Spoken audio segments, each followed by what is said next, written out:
Buhay na buhay ngayon ang kasikatan at tambalan ni Kim Chiu at Paolo Avellino na Kim Pao.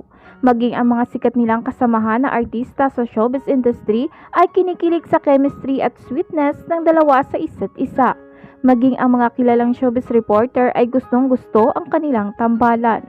Sa isang episode ng Showbiz Update ni Ogie Diaz, naging paksa nila ang sikat na bagong love team na Kim Pao. Gusto daw ni Ogie Diaz si Paolo Avellino para kay Kim Chiu pag nagkataon. Boto ito kay Paolo Avellino para kay Kimi dahil karapat-dapat si Kim na mahalin muli matapos masaktan sa relasyon nila ni Sian.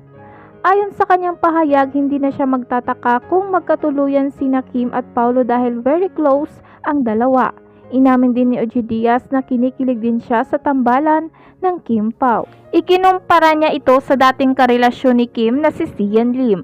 Hindi umano imposible na magkatuluyan ang dalawa, ngayong pareho na silang single, komportable at maayos ang pakikitungo sa isa't isa.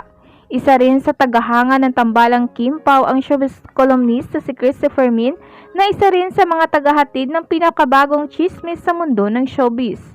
Samantala kumakalat ngayon sa ilang mga social media platforms ang mga larawan kung saan makikita ang aktor na si Paolo Avellino sa studio ng It's Showtime.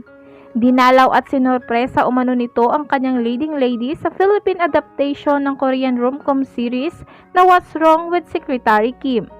May ilang mga media platforms naman na hayagan kung magtanong sa aktres kung nililigawan na ba siya ng aktor.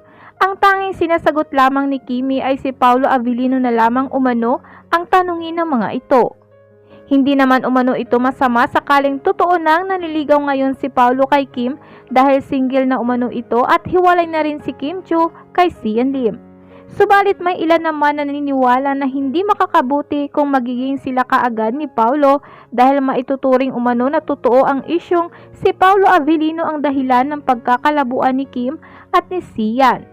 Bukod pa rito, hindi pa rin nililinaw ni Paolo Avellino kung ano ang estado ng relasyon nila ni Janine Gutierrez na naunang nalilink sa aktor.